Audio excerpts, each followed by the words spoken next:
औज़ुबिल्लाहिमिनश्शैतानिर्रजीम बिस्मिल्लाहिर्रहमानिर्रहीम। आपका मेज़बान आरिफ जहांगीरी एक दफ़ा फिर प्रोग्राम कम्युनिटी टॉक के साथ नाज़रीन हाजिर है। नाज़रीन, आपको पता है कि कनाडा डे हमारे सबके लिए, हम कैनेडियन के लिए बड़ा स्पेशल दिन होता है। और जाहिर सी बात है, जब कनाडा डे होता है ये बड़ी खुशियाँ मनाई जाती हैं, चरागा होता है, रात को ज़बरदस्त फायरवर्क हम सब लोग देखने जाते हैं और ज़बरदस्त प्रोग्राम अरेंज होते हैं। और क्यों ना हो, क्योंकि जाहिर सी बात है इस कंट्री के कनाडा डे जो है जुलाई 1 वेरी इंपॉर्टेंट है। इस मुल्क के अंदर जो डेमोक्रेटिक वैल्यूज़ हैं वो शायद ही किसी और मुल्क के अंदर मौजूद होंगी। बड़ी इंपॉर्टेंट है, यहाँ एक दूसरे का लोग बड़ा लिहाज करते हैं, ख्याल करते हैं। यहाँ का मेडिकल सिस्टम, लोग चाहते हैं, यहाँ बहुत सारे लोग इमिग्रेंट होकर आते हैं सिर्फ मेडिकल सिस्टम की वजह से। यहाँ का तालीमी निज़ाम भी ज़बरदस्त है, तालीमी निज़ाम ग्रेड 1 से लेकर 12 तक फ्री है बिल्कुल। एक बड़ी तादाद हर साल यहाँ इमिग्रेंट होकर आती है और इस मुल्क को अपना देश बनाती है, जैसे मैंने बनाया आज से 22 साल पहले। तो आज के स्पेशल इस एपिसोड के अंदर मैंने दावत दी है पाकिस्तानी नुसरात, एक हमारी एमपी हैं जो तीसरी दफ़ा पार्लियामेंट के अंदर इलेक्ट होकर गई हैं लिबरल पार्टी की तरफ से। बड़ी इंपॉर्टेंट एमपी हैं, बड़ा ज़बरदस्त काम करती हैं, बाय प्रोफेशनल लॉयर हैं।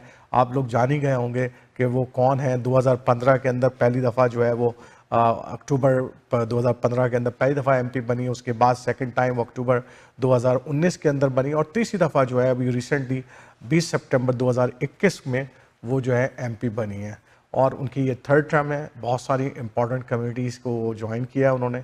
तो आइए हम जो है ना आपकी मुलाकात इकरा खालिद एरेंडल राइडिंग से, जो हमारी एमपी है इकरा खालिद साहिबा, उनसे मुलाकात करा दें। Thank you for giving the time to round 60. Thank you so very much, Arif Bhai. I would have come sooner, but as soon as I came into town, I said, Arif Bhai is my #1 priority. Thank you for taking the time with me. No, definitely. And Iqra is always really appreciate, because I appreciate your work. I see your work. You're trying your best.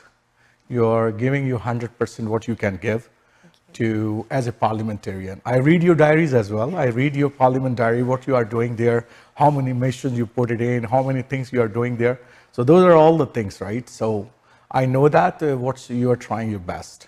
Thank you. And you are very engaged with the community, especially with the youth. I saw that. Thank you very much. Yes. Thank you. So Iqra, my first question really is that what are as a senior parliament, now you are the senior parliament, right? This is the third time. So as a senior parliament, what are some key responsibilities the Liberal government giving to you? Absolutely. So first and foremost, I'll say I can't believe I'm on my 8th year as a parliamentarian. I was 29 when I was first elected, and I'm not 29 anymore. But this term in Parliament, I have a number of responsibilities. First and foremost, I think the heaviest one that I'm carrying is a Governor and Council appointment by the Prime Minister to the National Security and Intelligence Committee of Parliamentarians. This is a top secret committee. So when we go into these committee meetings, twice a week, I'm locked away in a soundproof room without access to my phone for about 7 hours at a time. We deal with issues involving all of our security and intelligence community in Canada. We are the oversight body for their actions and how they're operating, ensuring that they're operating effectively, that they're providing safety to Canadians, while also respecting and maintaining our Charter of Rights and Freedoms. So some of the bodies that we provide oversight to are CSIS, RCMP, Defense, Canadian Armed Forces, CSE.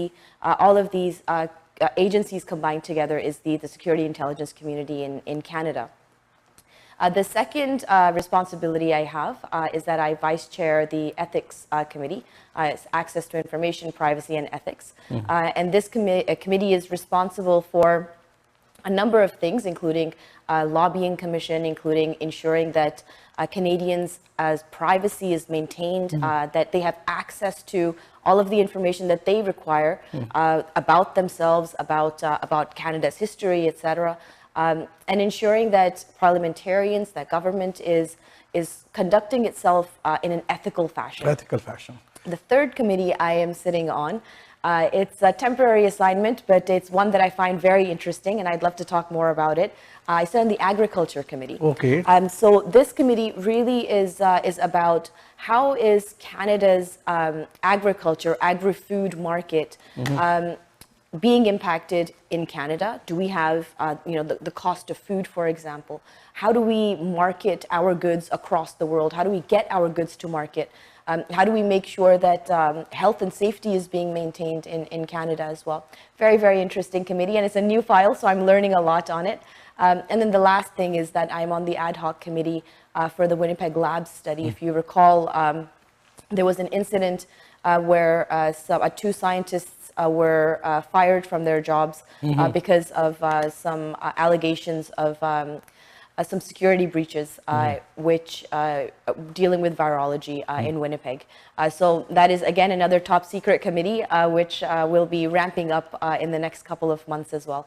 Other than that, I participate in debates in the House. I'm part of an economic sub-caucus as well, where we talk about how we can improve Canada's economy, how do we engage business a lot more. I'm also, I have so much, I'm also the vice chair of the Commonwealth Parliamentary Association, which is an association that engages with other Commonwealth countries across the world, where we build synergies, we learn from each other, how do we create effective parliaments, how do we tackle the issues of our generations collectively as a global community. And then the last thing I'll say that I do in Ottawa is that I'm on the executive committee of the Interparliamentary Union. Specifically, I'm a member of the Human Rights Committee, where the interparliamentary, so all the countries in the world that have a parliamentary system, we have a union, and as the work that we do, my focus is on human rights across the world, and how do we as parliamentarians make sure that we are working to really uplift and eradicate violations of human rights. That's wonderful. So many communities, and I am really surprised that why Mr. Trudeau is not saying that I want to give you a full-fledged minister. Well, I'm doing a lot. I'm doing a lot, and I'm doing I know the things that you I love. are doing a lot, and you are very, especially I realize that the most of your work, which is focused more on the security and the privacy side. So more of the security things you are involved in, it looks like that some special ministry is waiting for you in the future. That's what my thought is, that because I know that you are the lawyer as well. So yes. I know that you understand the legal formalities of the country as well. So I think that's why you are in so important committees, actually. I serve at the pleasure of the Prime Minister. No, it's a great honor for the community itself that you are really putting your efforts in a very important committees, right? Thank you. This is very important. So I know that one of there are two top secrets. I don't want to ask about those committees too much inside, because I know that those are the things which we not usually disclose. Let's keep it into the committee. But one of the committees definitely that I can ask, and that's a privacy and ethics committee, because that's related to the consumer side. Yes. And the community side, right? So this is one of the challenging time, Iqra, that we are living in a world of a digital world, right? We are living in online, cloud, technology, and this, and on the blink of an eyes, we can transfer our millions of dollars from one end to the other ends, and there are a lot of fraud is also going on. Yes. People are compromising on their bank accounts. Big organization, enterprise are hacked. All their data is hacked, and then the consumer data is compromised as well. So these committee, I know that is very special name. When I saw, okay, so this committee is thinking about those issues actually. Yes. So what are some steps, and what are some discussion is going on within this committee? So in the past, we've had studies on mobility data. Like, you know, when you have your phone and your GPS kind of tracks you where you are, how much of your privacy do you maintain?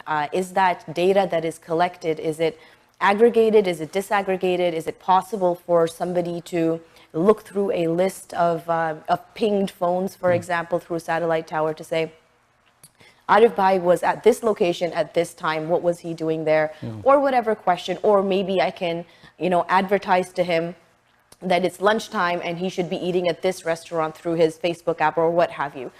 So we were looking at how do we ensure that Canadians' privacy, their mobility data, their digital footprint is within their own control and is not being sold or manipulated by major tech companies to basically make profit. They are actually. Absolutely. So I mean, I'm of the view that that you know it's not a private world anymore, but we do need to ensure that we're providing the consumer that protection. And so we propose changes to the Consumer Protection Act to really take into account what this digital world is. We've also looked at facial recognition technologies, where you know you go into a mall, there's cameras everywhere. Can a camera, you know, through facial recognition technology, pick up your facial features, and then how is that information used? Where is that information used? You know, police, RCMP, other security agencies, are they using that information? Are our human rights being violated, for example? So that was another issue we looked at. Our latest report was a very interesting one, although a very technical one, but I'm very excited by it. You know that I'm a technical person as well. Oh, good. I'm glad. So I understand what you're talking about here. I really appreciate and I will tell that. you what it really is. I appreciate that. This is about access to information. Okay. So let's say, for example, you are applying for an immigration file, what have you, and you want to see what the visa officer's notes were in terms of coming to the conclusion that the visa officer came to, or the immigration officer. Now, what you normally would do is we would file it for an ATIP, which gives you access to all of the notes that were on your file, for example. Now, because of COVID, because of the big backlogs in the systems, that access to information, whether it's the immigration department, the CRA, or any other department, you know, heritage, or it's getting delayed. And so we are trying to find out how we can unclog the system to make sure that if you want access to your file, you shouldn't have to wait 2 to 5 to 10 years in order to get that access. Now, I know that while we have improved the system significantly, there are some recommendations that we made that would really... But the Revenue Canada is actually doing this job, right? That individual can go his access and he can find out whatever he is there, right?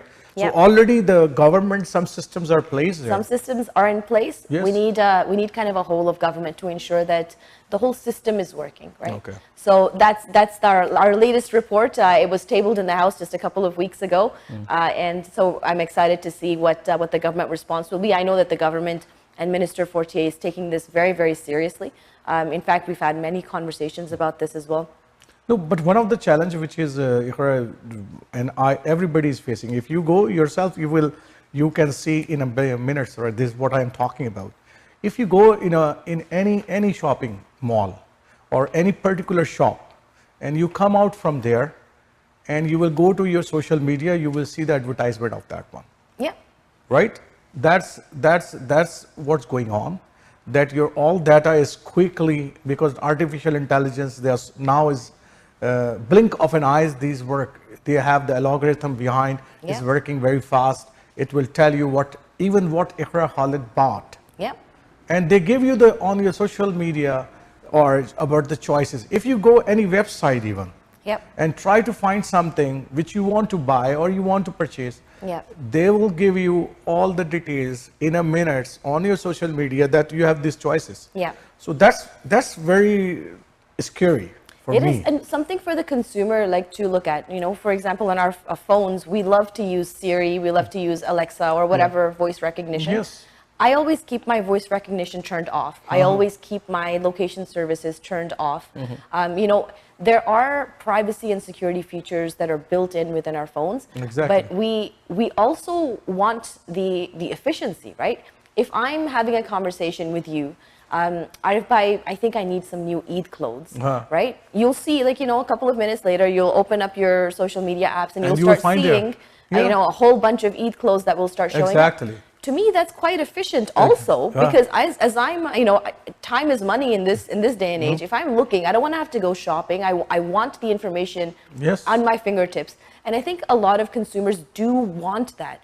But what we need to do is to find the balance between that privacy and the efficiency that technology provides us as well. That's very important, because I totally agree with you that how the technology is going for data mining and this artificial intelligence, how they work together, is really sometimes scary. Because if you are talking about the money, right? If you're talking about something very specific, private, right? And you don't want that comes to the social media, right? Or somewhere else, you get that information. So it is a very important committee, Iqra. I can say that because we all suffer. Yeah. And I feel that the government, the Liberal government, do something really, and they will make some compliance to all the industries, that they have to follow this compliance, because there's compliance needed really. Yeah, well, there's a number of bills that the government is working on, and a couple of years ago we did come together with the digital charter, which addresses a lot of these issues. Now, one of the main challenges, especially you mentioned, artificial intelligence. Look at ChatGPT. Look at how fast that whole it's how fast it's growing. That whole industry. It's difficult to create regulations, which takes time. I mean, a bill, in order to pass through the House, has to go through 9 steps, and it often takes months for it to go through all of the debates and its due process. By the time that it's reached at that level to achieve the regulation, the technology's changed again. Right? So we do need to be a little bit more efficient in providing that consumer protection, in ensuring that people's privacy is protected, and making sure that people are not being taken advantage of. But we need to be really nimble about it. And that's where the digital charter comes in. That's where, conversations like this, that's where raising awareness to the consumer comes in. And just ensuring that each company that is working on these technologies inserts what is a concept called privacy by design within their frameworks, within their applications, so that they have a system to protect the privacy of, that's stored on the servers, the data, the information, that they're being very, very careful with how they're using that data, and most importantly, the ability to make sure that that data cannot lead to an individual being identified. Another concept that I think is really important is your right, your ability to delete your information that is on the internet. To completely erase it from the system. It's not possible, I'm telling you now. Right now it is not, but this is something that I'm really intending to work on. You can disable the information, but you cannot delete it. You cannot delete it. Yes. So that I think is a right that every person should have. Supposed to. Yeah. So this is something that I will be making sure that we're working on. So one of the issue I just come in my mind all of a sudden, right, is remind me, because there's one issue is the investigation committee is formed by the Trudeau government regarding that influence of a foreign in the election, intervention in the election, right? Yeah. That's and I know that the answer given by one of the chief who put it for the Mr. David Johnston. So he said that there is nothing wrong. He clarified that one, and he gives some information definitely. But conservative government is too against that. They're not accepting that. Well, see, this is why I'm a little bit annoyed, I'll be honest with you, because foreign interference is a very, very serious issue. It is the core, I guess, a threat to our democratic institutions. Can another state actor come into Canada and impact our elections, the way that we conduct our democracy under threat? So this is not, and it should not be, a political issue.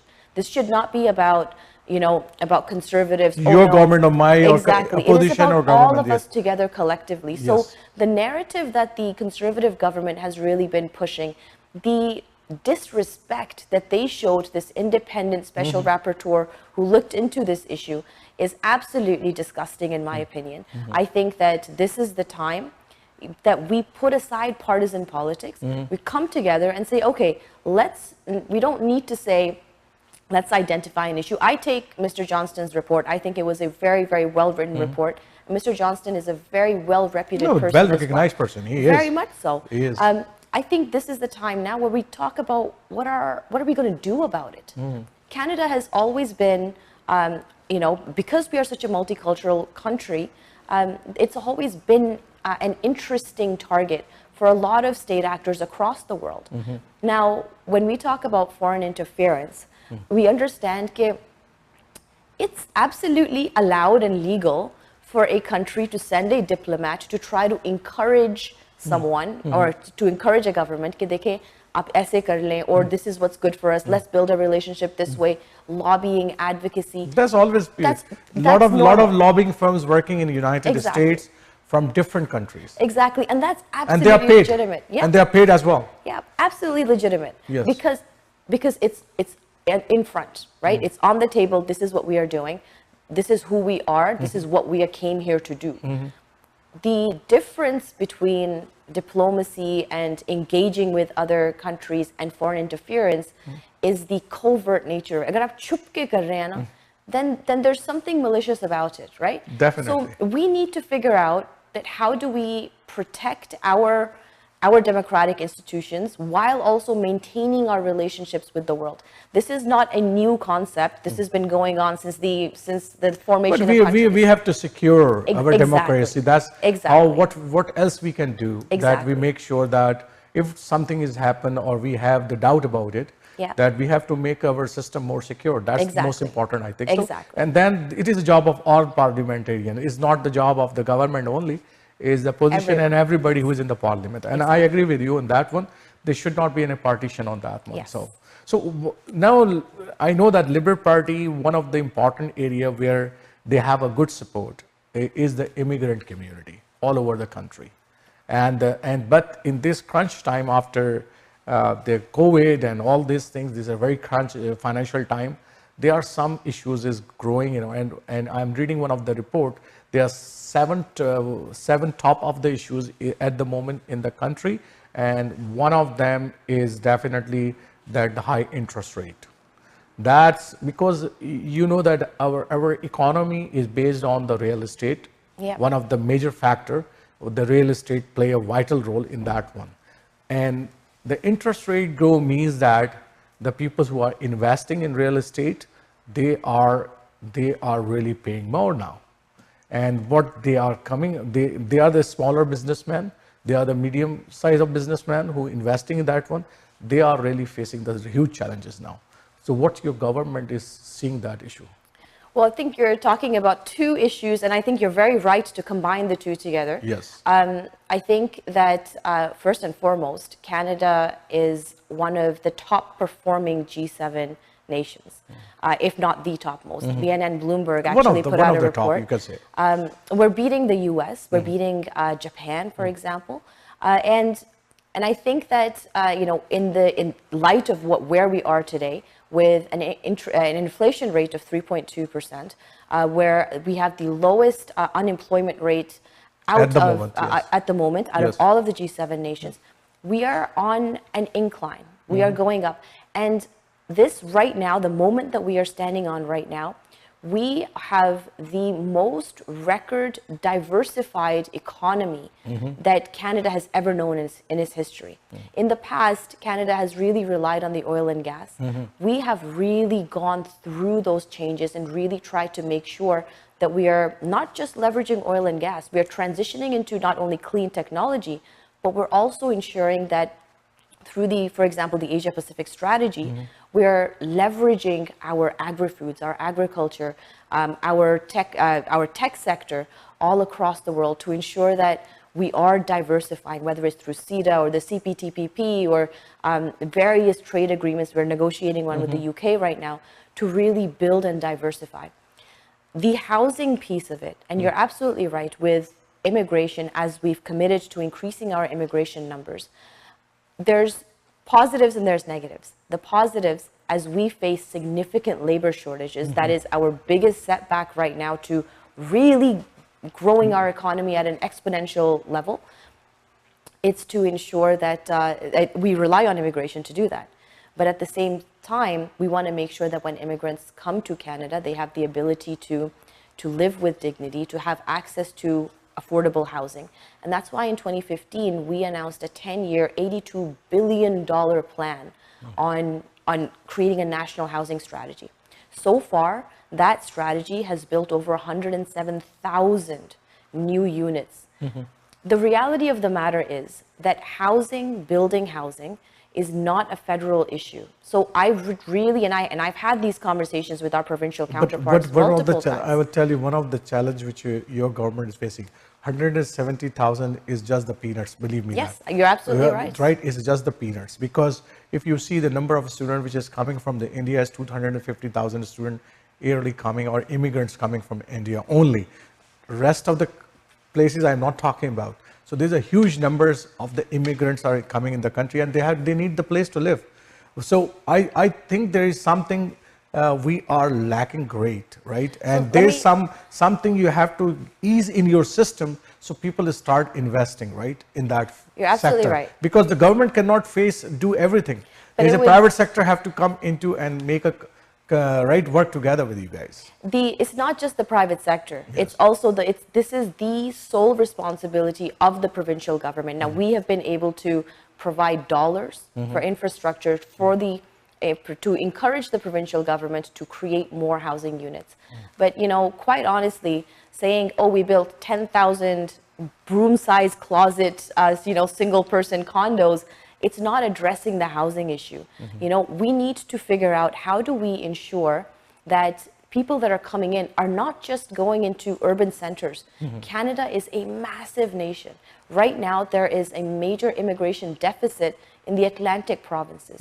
There's housing available, there's jobs available, but people are not willing Don't want to there, move there, yes. right? There's so many opportunities in so many other provinces, but people tend to come to urban centers. And the reason for that, especially as immigrant communities, जहाँ पर चले हमारी community है, हमने वहीं पर जाना जानने वाला है, जानने वाले रिश्तेदार है हैं, कोई जहाँ भी। पर supports हैं, जहाँ Yeah. पर job आसानी से मिल जाएगी, that will help you. So I think part of the equation is also to grow other centers across the country.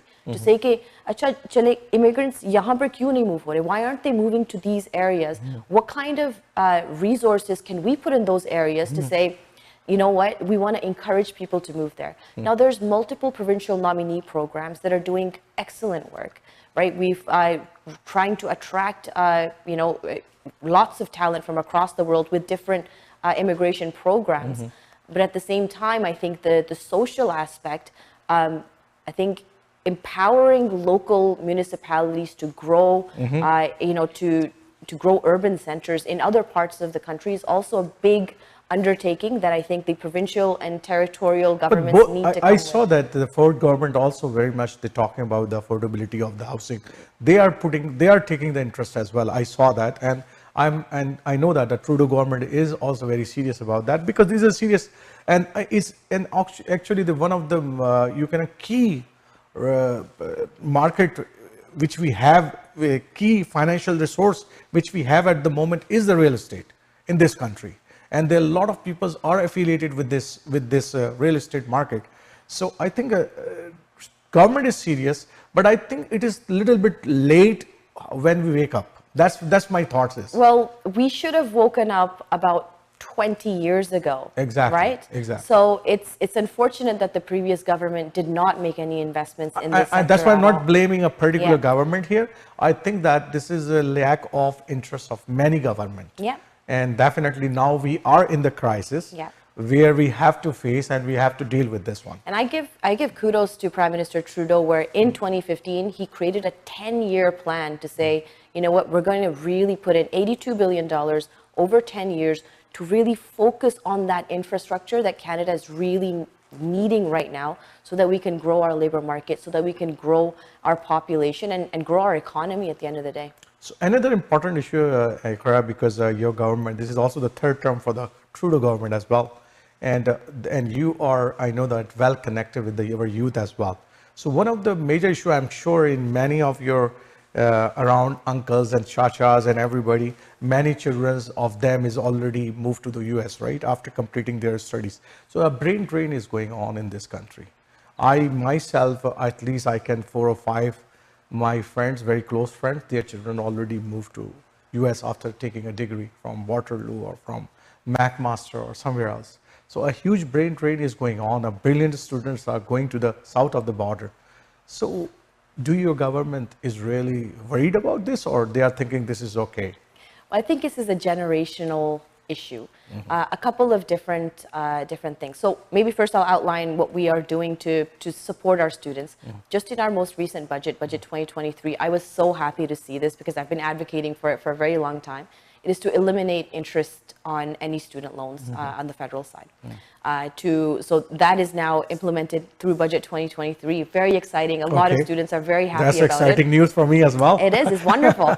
I guess as somebody who had to go through that process herself, I know how much Burden helps, is there, right? yes. And then on top of it, you don't have to start paying back your student loans until you are starting to make a living wage, right? Okay. Over $25,000, so that you can Start paying and then back. you can start paying back, right? So, and then we, through our Canada Summer Jobs So program, it will be interest free or not?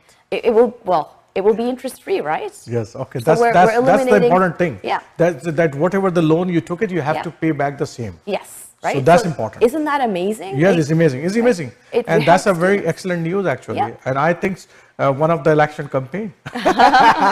It's helpful. And then we our Canada Summer Jobs program, we just revamped it here in my riding, Erin Mills. We just created 400 new jobs for young people to get experience, to get trained through summer jobs as they're pursuing their studies over the summer. We have a youth employment strategy to ensure that when you leave school, do you have jobs? Now, we've also really putting into effect the ability for a student to go into a second career if should they so choose. So that education, the skills training, it's really being worked on. Now, the reality is that today's day and age, we are living in a gig economy, right? Like in the time of my parents, I'm sure in your parents as well, after you graduate, एक job लगती थी, सारी जिंदगी के लिए लगती थी, everybody खाते थे, बस आपको बस वही जॉब थी, आप वहां से शुरू किया, आपने वहीं पर से रिटायर हुआ, सारी जिंदगी की job, exactly, right? Not anymore. Not anymore. Not anymore. It's all contract based. It is all काम से काम. And a lot of it has to do with how young people are living their lives nowadays. A lot of it also, I think, in terms of providing support to students, has to deal with mentorship, with encouraging them. Like, I know I have a youth council. My youth council is one of my favorite parts of my job, is to encourage young people to do more, to take that leadership role. Our young people are very, very smart. And I think that we do need to do more. And the main difference between the US and Canada, that I think जब थोड़े से बड़े होने लगते हैं ना बच्चे, तब उनको समझ आती है, is the quality of life. Exactly. Right? It is the ability to settle down, to grow a family, to be comfortable, to be secure, to be able to rely on each other and community to live a comfortable life. Now, America, the US's economy is like 10 times the size of Canada. Right? Biggest, one of the biggest world, yeah. So I think in a global world, लोगों ने तो आना जाना है, right? And that's the reality of business. And that really plays into that whole gig economy piece. लेकिन हमारा काम ये है कि हम जो लोग interested हैं, हम उनको कैसे बेहतर support कर सकते हैं, जो लोग नए आ रहे हैं, हम उनको कैसे बेहतर support कर सकते हैं. But I think one of the challenge which I see that your government can do better, and still there is a room for doing the better, is that build a new industries. That's where I see that is challenging, because you need the money to build the new industries. Well, like right? I said, this is the most diverse economy that Canada has ever had in its history right now, and we are keeping on going.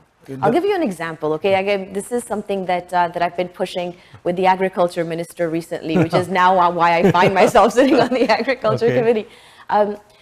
The Asia-Pacific markets, right? A country like Indonesia, the biggest country with the biggest Muslim population in it, right?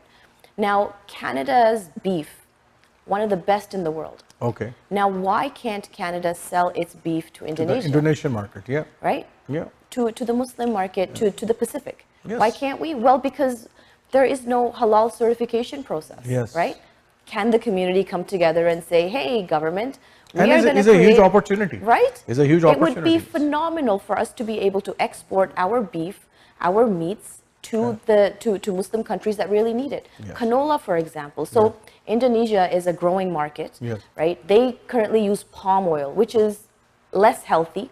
Canola is healthier, a great, but palm oil is cheaper. Yes. But Indonesia, interestingly, has a growing middle class that can now afford canola oil as well. So why are we not really encouraging Indonesia to pick up Canadian canola, to to serve. And there to are their definitely other part of the places as well yeah. there. So that's what I'm saying. When We have to find the new areas. exactly, and that's where our young people come in, because they're innovators. They think outside the box. हमारे तो डब्बे बस बंद हैं, Exactly, right? Doctor, engineer, Exactly, बक्सा हमारा बंद होता है, ठीक exactly, है.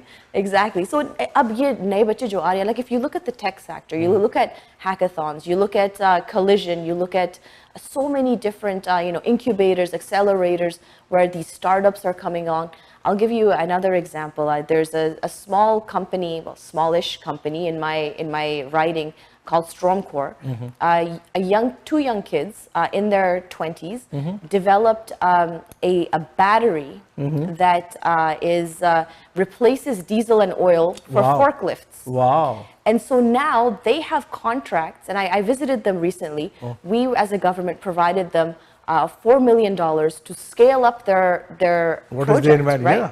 So now they're picking up contracts from Ford, they're picking up contracts from all across the world. They're based so here. So they're converting actually diesel and oil into the, exactly, right? Okay. So not only are they eliminating greenhouse gases and dependence on diesel and oil, but they're also, using their innovation, creating a market in and of itself, right? So I think providing those opportunities, recognizing, and then, investing in our young people is helping them stay here. But we can't keep everybody here. So because we have a limited time always. Of course. And my last questions, but very important questions, that one of the interview I heard from the Bonnie Crombie, because she is going to be running for the race of the Ontario provincial Liberal Party, so leadership. So she mentioned that Liberals goes too far on the left side. They have to be in the center. So do you agree? Because you're a very close friend to her, I know that. I am. I look up to Bonnie. In fact, she was elected as mayor right before I was elected as an MP. So we've kind of grown into our roles together, and I have watched her leadership. She's done a phenomenal job so far, I think. Liberal Party is a big tent party, right? So on the political spectrum, you have your left-leaning, your more towards socialism kind of viewpoints, and then you have your right-leaning, complete privatization. Some would even say right-wing, socialist views, social views as well, social conservative views. And then there's the reasonable middle ground. Now, the reason why the Liberal Party, on provincial level and federal, although I don't represent the Ontario provincials, is that they're able to be that voice of reason. They're able to bring both sides together to the center. Absolutely, when the country, when people need to have more social support, the party is able to provide that support. When the country, when Canadians need more economic support, they're able to provide that support, because that is the reasonable ideology, the reasonable center that the Liberal Party is known for. Now, if you look at my own caucus, there are members that are a little bit more left-leaning, a little bit more right-leaning, but ultimately, what we are trying to do is to provide a good foundation for Canadians to be able to succeed on their own. Canadians don't want handouts. They want as a the Muslim government. Community member, I feel why he say that, because there are two great concerns in the province at the moment. Not only the Muslim community, I'm telling you, I am very much communicating with other communities as well. So there are two important factors. That's why they are thinking that the Liberal Party goes too far from their original agenda when they started. On the moral side, right? Especially on the public schooling side, especially on this marijuana and all those liberties that's given by the government. That's really the concern as well. That's why I feel that Bernie Crombie realizing that in the Ontario, people are having a great concern. That's why she mentioned that. My thoughts are like that. Well, you're absolutely right. I'm sure you are a good evaluator as to what the people in the community is saying. And I can't speak to provincial issues, unfortunately. So schooling is a provincial issue, and we talked about housing, which is many ways a provincial issue. Healthcare is a provincial issue. At the federal level, we provide that support. I can speak to marijuana and the legalization of it. I can tell you that we tried to criminalize it for decades and hundreds of years, it was a criminal, and it wasn't working. People were still smoking. People were still, using the drug. But now that it's regulated, it is now cleaner. Like it is taking money out of the black market and into and ensuring that people that are only old enough, people that that are in a safe environment are using the drug, and that is bad. I mean, काम तो हमारा है कि हम अपने को समझाएं कि क्या अच्छा है क्या बुरा है, right? At the end of the day, we want to make sure that as a whole country, are we keeping Canadians safe, or are we not? And these policies impact that. So I will keep this discussion open for the next time when we meet about that one, because there are many questions that I have to discuss with this on this specific discussion, because this is a very important discussion. And you open the many areas of discussion, and definitely I have many questions, but we have a limited time. Thank you, Iqra, and really Eid Mubarak to you as well. I forget to say in the start, and Happy Canada Day, because when we have a program this on air, we have a Canada Day as well. Thank you so much. Happy Canada Day to you, and Eid Mubarak to you. And I look forward to really working with you to make sure our community is well supported. Thank you for giving the time. Thank you. So this is Iqra Khalid, our MP from Aaron Mill riding, and as I told you that I try my best to reach out at least a couple of times in the years, our MPs, and some MPs give the time and some MPs try to avoid me because I sometimes ask the tough questions as well. But in a very lenient way. I'm not trying to pursue the questions if they don't want to really reply. I hope that you like my program today and what the answers Iqra Khalid given to you. I hope that those answers you are also looking for. Inshallah, next time I will meet you once again with the program of Community Talk next week. Until then, Assalamu alaikum wa rahmatullahi wa barakatuh.